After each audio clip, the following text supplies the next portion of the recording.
Our next panel up is Financial Challenges in a Federally Illegal Industry.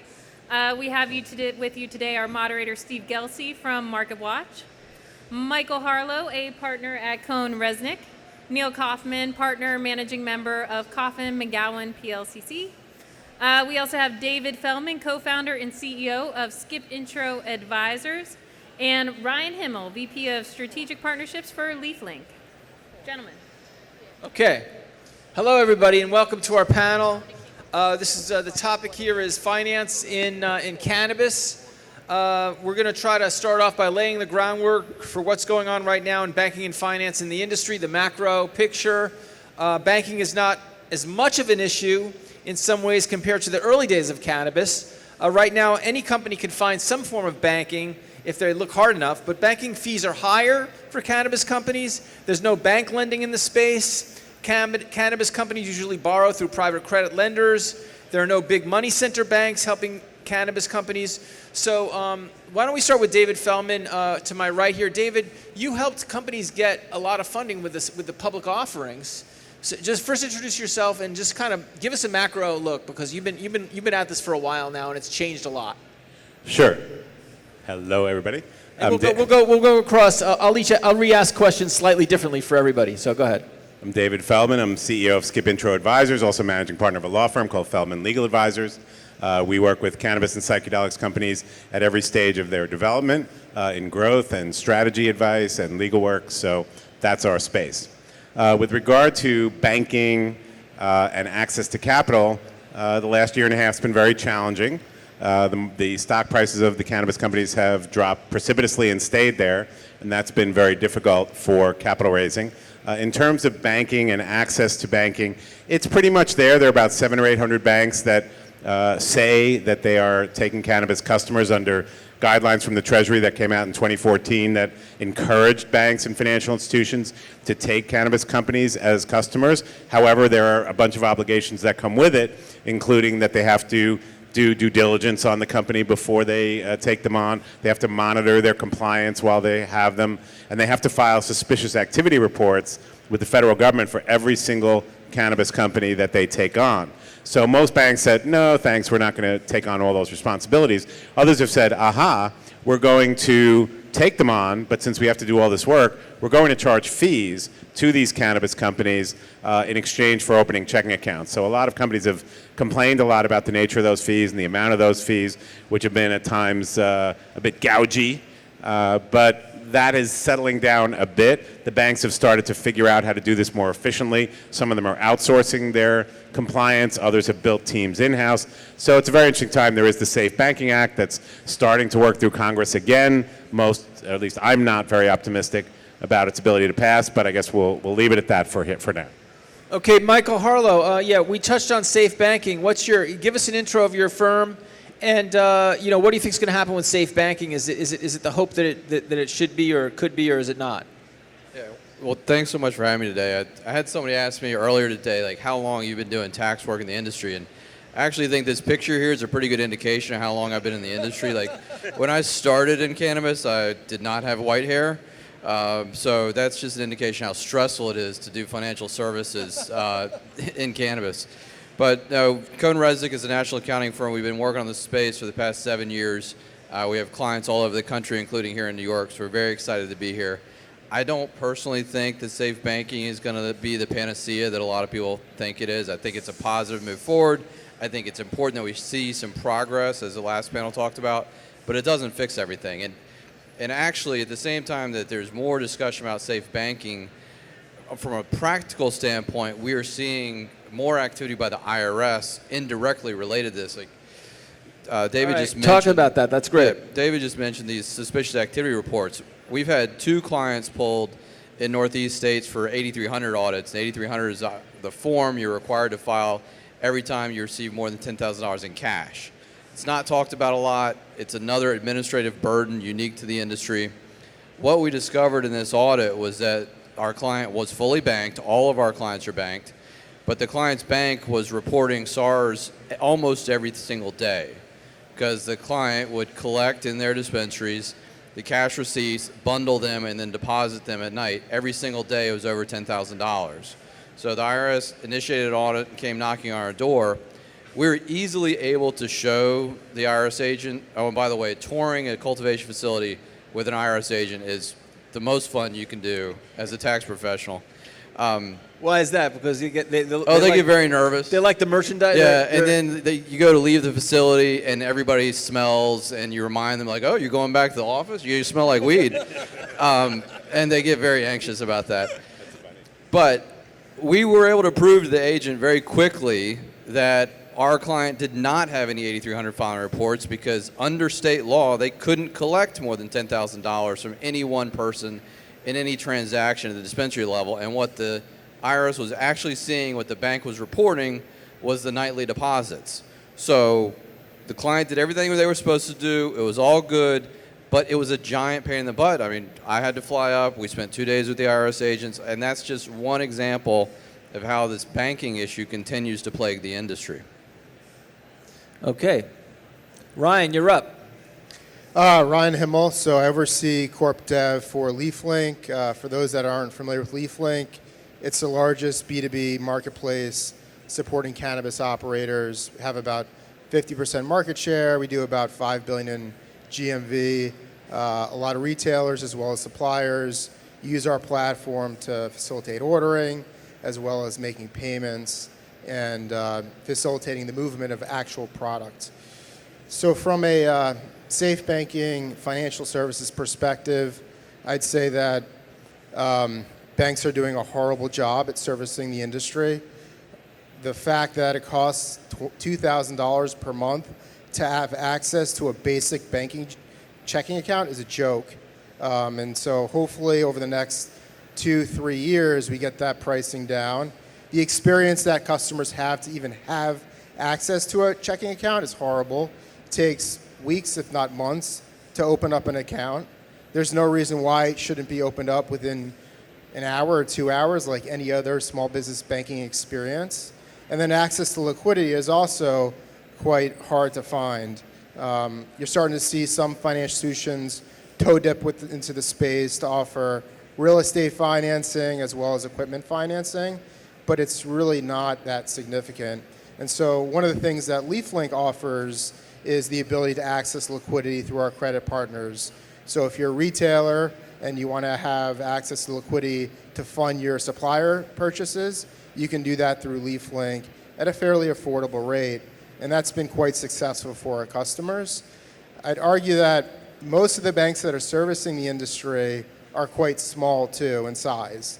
They lack technology resources, compliance capabilities, and so it's really hard for banks to scale with that limited infrastructure in a growing industry. And so LeafLink over time will hopefully be more of a technology financial services solution to really help solve problems for our customers in ways that banks unfortunately haven't been able to do. Ryan, David mentioned that some of the compliance features are being outsourced by banks. Are you seeing an opportunity to do things like that, or at least maybe payments and transactions outsourcing for banks? So I think there is an opportunity to deploy for a bank a hybrid model where you have some individuals overseeing, say, the monitoring of transactions or KYB, but you can automate a lot of those solutions or those processes with solutions like Alloy, Middesk, other sort of generic compliance features that banks use today. And so we're trying to help banks think a little bit more broadly and not just think about throwing bodies into problems, and starting to see that happen to some degree. But there's a long way to go. I mean, we really need to get banks to get a lot more comfortable using technology so that they can better serve the industry and get that price point down to $50, $100 per month. It shouldn't be $1,000, $2,000 to have a basic checking account. I mean, that's bogus to me. Okay, I hear you. All right. Neil Kaufman, you're up. So you've heard a lot of people talking about safe banking. What's your opinion on safe banking? It's been stalled in this. It's never reached a vote in the Senate. It's been approved by the House, I think, 7 times.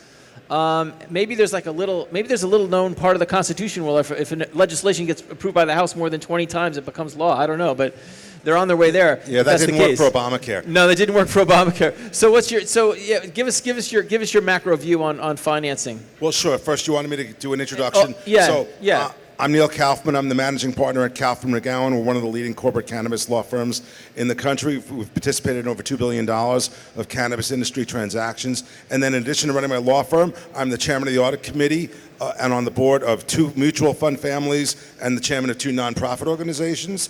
So I think this is a very interesting discussion. I think we've come a long way, first of all, from 9 years ago when I first got involved, and I think Dave first got involved in the industry, when a lot of our clients couldn't even find a bank account. Now, even out west, you can find an account if you look hard enough. And here in New York, we have 7 or 8 banking institutions that are willing and able to provide bank account services. They do charge for them at varying rates, but that's to cover their increased cost of running their due diligence programs to comply with the Treasury Department requirements. So all that works, and it's a lot cheaper to pay $500 a month than it was, a few years ago to maintain your banking services. That's different fundamentally from bank loans. And I think we've got to, first of all, bless companies like LeafLink that are out there providing the kind of debt, capital, liquidity that the industry has so badly needed at, I agree with you, pretty reasonable rates in terms of cost of capital for cannabis companies. But remember, especially in states like New York, banks never finance startups, right? And all the New York licensees are by definition startups. You're never going to get a bank loan for that kind of company, especially in a heavily regulated and uncertain industry, but for any kind of startup. So that's a little bit of a misdirection. This industry has always depended for debt capital on companies like LeafLink and other non-bank lenders, and I don't see that really changing. I'm starting to hear some rumblings of some banks that may be willing to start lending programs, but that's going to focus on collateralized loans like real estate and other assets that can serve as collateral, because that's how banks lend. And we shouldn't expect that to change. I think the limitations on banking service availability are found in bank boardrooms, less so than the laws and the regulations. Bringing it back to safe banking, I think I agree with the consensus here. It's probably unlikely to pass so long as Mitch McConnell runs the Senate. And even if it did, because of thinking what I just said, it wouldn't really change the dynamic in terms of what banks can do. The question is, will it make a psychological difference to bank directors? And even more critically, will it make a sufficiently large psychological impact on NASDAQ and the New York Stock Exchange to allow listings of cannabis stocks, as well as on institutional investors if those listings are permitted? Because that is where I think we would see the next flood of equity capital coming into the cannabis industry, which is what is so badly needed, especially in light of the dearth of equity capital that's currently available. David Feldman, you want to say something? Go ahead. Yeah, I was just going to say there are 2 areas of lending that have been cut off that could come back if something like safe banking passes. One is SBA lending, Yeah, which has been SBA. cut off because they just stopped lending to cannabis companies. That could change. Never did, right? Never did. No, they did initially, and then they stopped. But they that could change if something like safe banking passes. The other is banks have something called a community reinvestment obligation, called CRA. They must make a certain percentage of their assets investing and lending into local businesses where they kind of know they probably aren't going to make money off it. And that's also been cut off because of some of these restrictions that the Department of Treasury has imposed. If that went away, some of that CRA money might come in even to some of these early stage companies. There's also another area that we should talk about related to banking and the cost of banking, which is the amount of physical cash that's in the industry. It depends on the state, but it's usually about 30 to 50% of the transaction mix for a specific operator. And so one of the things that we're trying to advocate with the card networks is to start to get more constructive in the space so that when they receive, instead of physical cash, they'll get a card payment, the retailers will, at the retailer location, so they have it in their bank account. They don't need to use a cash courier service to then bring that money to the bank or to their supplier. That's part of the cost for banks. They have to do AML analysis on cash they receive from the retailer. But if networks start to get more constructive in the space, and there are platforms like ourselves where you can ring-fence transactions to specific states, you'll start to see the cost of banking go down tremendously. It's something that we're advocating, and it's something that everyone should be talking about because physical cash management is expensive and super dangerous. Ryan, real quick question. When you mention those credit lines that you help provide, where does that capital come from? Do you have private debt providers or private individuals? We have institutional money that's supporting that. Okay, yeah, right. Okay, so let's talk about another opportunity in financing. That would be if the federal government reschedules cannabis. President Biden made some pretty major history in cannabis. He's not necessarily known as the most pro-cannabis politician out there, but at the same time, he's launched a rescheduling process for cannabis. And I wanted to go across the panel here, and that would be really big because right now, cannabis is a Schedule I substance. It's not considered to have any merit or medical value at all under federal law. So if it's rescheduled to say Schedule III or some other process, I want to see what what our panel thinks about that. Why don't we start with David on that?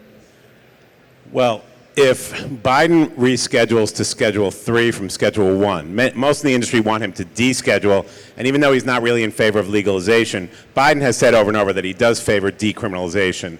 Actually, Trump before him was more in favor of legalization than Biden is, but that being said, even if they go to Schedule 3, what happens then is you'd be able to get medical marijuana from your doctor with a prescription. It would no longer be deemed unsafe for anyone to give to you, which would effectively federally legalize medical marijuana, which could change a lot of things. First of all, 280E, which you can talk about more, would go away completely, and that would be a major tax benefit for these companies.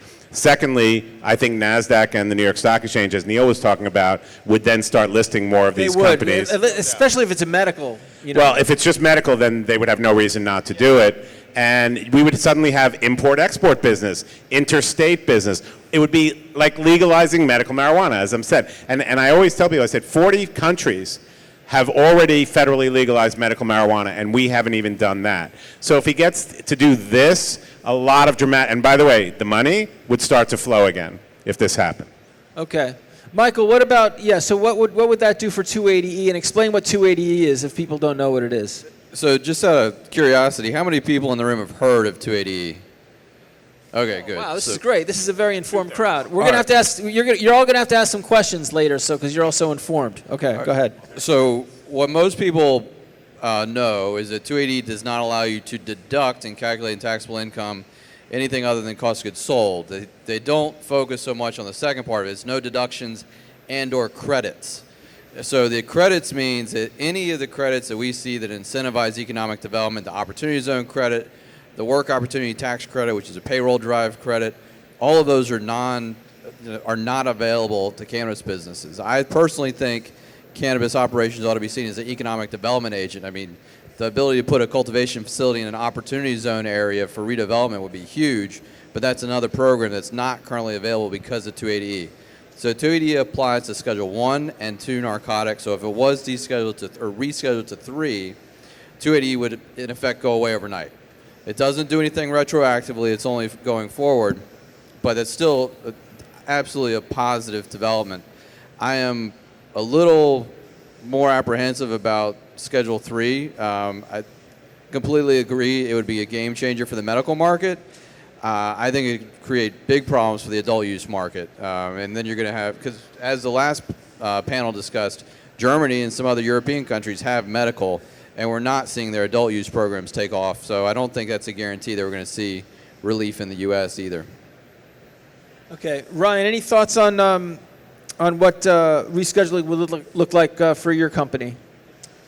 So if 280E were not in place anymore, then I think it'll benefit the industry as a whole, but it probably benefit more of the larger operators with significant OpEx across state lines. The smaller operators will see some benefit, but it won't be as significant in our view as it is for the bigger players. And our sort of model is to make sure everything is sort of an even playing field for all operators. And so while we're bullish on the tax benefits for the industry overall, we would caveat it that it's not necessarily going to benefit everyone in the same way. And we'd like to make sure that the smaller players, the mid-sized players, are also able to compete. So just something to think about. So, Steve, I think, go ahead, Neil. I think that either full legalization or rescheduling down to Schedule 3 or lower would be an absolute game changer for this industry on several levels. First of all, even the recreational market, while it wouldn't be fully federally legalized, you'd be hard-pressed to see the FDA having the resources to go out and shut down the entire recreational market nationwide. They haven't done it so far in the current environment. I don't see any reason why that status quo would significantly change. But 280E no longer applying would utterly change the economics of the industry. Right now, it's very extraordinarily difficult to run a cannabis company profitably when you're paying your full tax bill, which is why so many cannabis companies don't pay their full tax bill and use the IRS as their cheapest source of financing available by paying their taxes late. You take away the punitive impact of 280E, you fundamentally change the economics of the industry, the cash flow in the industry, and not just the EBITDA, but the actual cash flow, because you're paying much less taxes. You change the debt financing economics fundamentally, making far larger pools of debt capital available just based on fundamental financial ratio analysis, and it'll open up the floodgates for the equity capital markets as well. So I think that would be a complete game changer, notwithstanding, even if it's not full legalization of the rec market. Neil, let's stay with you since we've been going. We'll come back the other way now. Does anybody have any guess on how long descheduling or rescheduling could take? Because I mean, when it comes to the federal government, you never. That's not the next topic. This is a follow-up question. Anybody have any? Before the election. Yeah. Well, they'll approve it before the election, but it may take a while to write and implement regulations. It can take a really long to time. get it going. And I always warn people. I say, be careful what you wish for, because right now what you have from a regulatory point of view is only the states regulating cannabis. Now imagine the federal government on top of that regulating things for you. And some people are worried that Schedule 3 will mean FDA controls the regulation, which a lot of people are not excited about, whereas full legalization would be more the taxing authorities and the FTC and places like that. So it may take a year or more after they move it to or different even schedule. longer, because the FDA is right now undergoing a reorganization of the structure of the agency, and nobody wants responsibility for cannabis. So it could fall into a black hole, but again, that really would just be the perpetuation of the status quo. It could also end up in the courts too. You never know. Well, and don't forget that in New York, we legalized, and then it took a number of years to implement, and we lost some people along the way who were all excited and ready to write checks, and then they're like, forget it, I'll come back later maybe. Well, then they so sell we the do have rights. to be, well, we have to be careful about that. Well, yeah, yes, David, you mentioned New York, and we'll start with Neil. And since we are in New York, this is the Cannabis World Conference, but we are in New York City, the largest city in the U.S., and it's a city that's stumbling towards, cannabis. So why don't we talk about the New York market a little bit? I guess there might be some people out here that are trying to get financing for their dispensaries or their licenses in New York. So maybe they have some thoughts here for those folks. So Neil, give us a rundown of what's going on in New York. Sure. So New York is an interesting and challenging market. I like to say it's the classic case of demonstration of the principle that the road to hell is paved with good intentions. And there's no doubt that the legislature and the regulators really, really want this market to work, really, really want to do the right thing, wanted to make work for small business, essentially. Now, being a native New Yorker, I like to see great things come out of New York.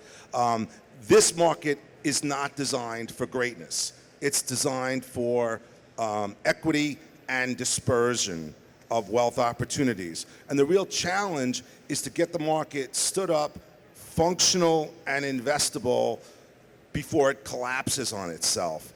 And that's the challenge I think that we're all facing with all the cultivators, the former hemp farmers and processors who went out and grew all these crops to find a non-meaningfully sized retail channel, and now all the card licenses trying to find locations and trying to find financing under very, very difficult circumstances in the market generally and with respect to the regulatory structure, which is choking off the distribution of the product.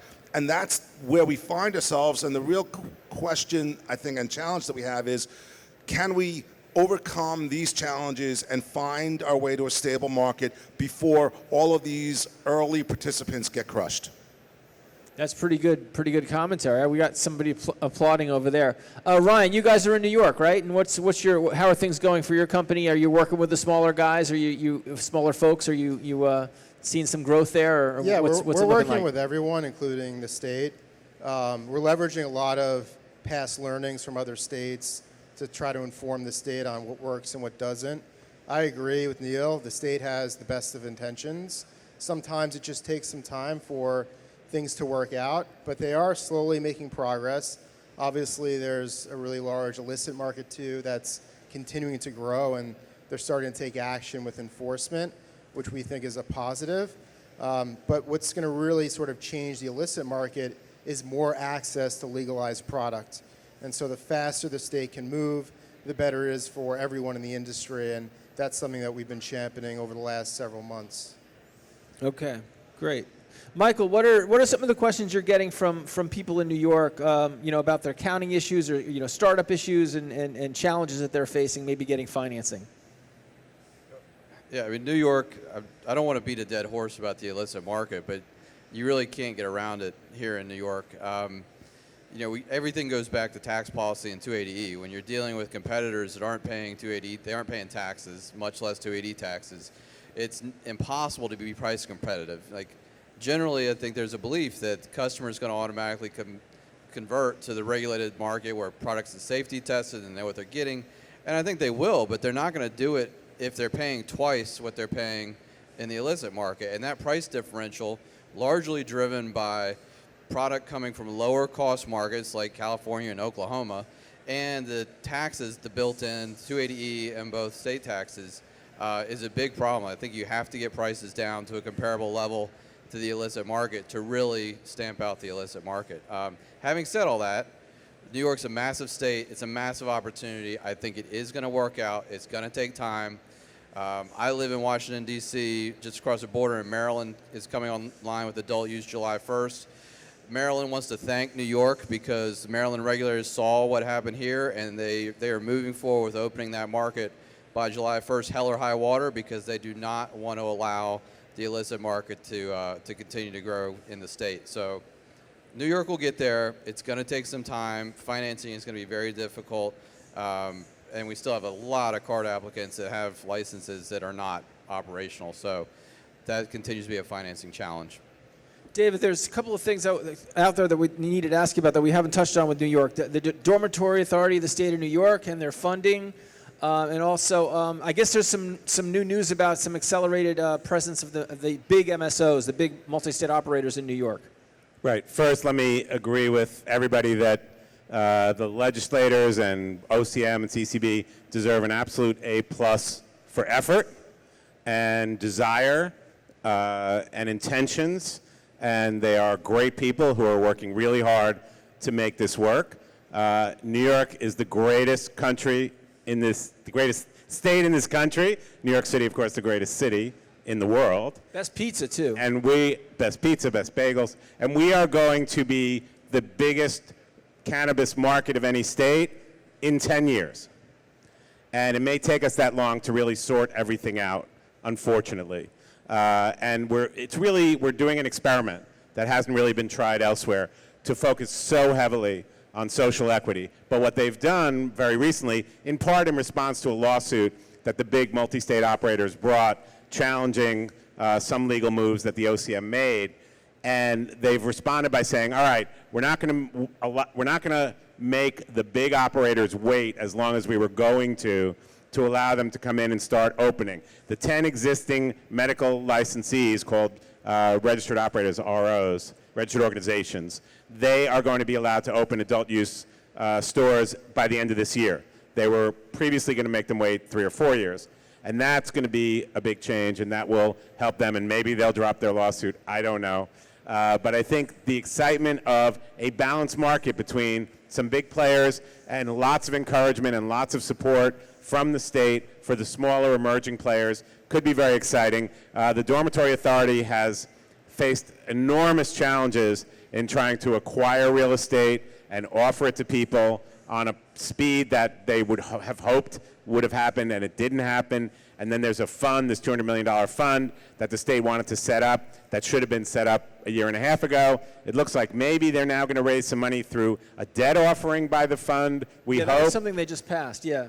Yeah, they had to pass a rule change that they just passed last week that says the fund can now borrow money for itself and then use that money to lend to others. And it looks like the terms that they're offering to these initial card dispensaries are going to be a little bit more favorable terms than you see in private lending, but they're going to be pretty onerous. You're going to have monthly payments and strict obligations and so on. So it's a maiden voyage that's going to have its clunkers along the way, and then I think down the road we're going to have a lot of exciting results. All right, believe it or not, we have to wrap up. This went very, very quickly. We barely scratched the surface. We could have done a lot more. We don't even have time for questions, but I mean, our panelists will be around today, and maybe you can get them a question later on. But let's have a round of applause for everybody here. Michael Harlow, Neil Kaufman, David Feldman, and Ryan Himmel. Thank you.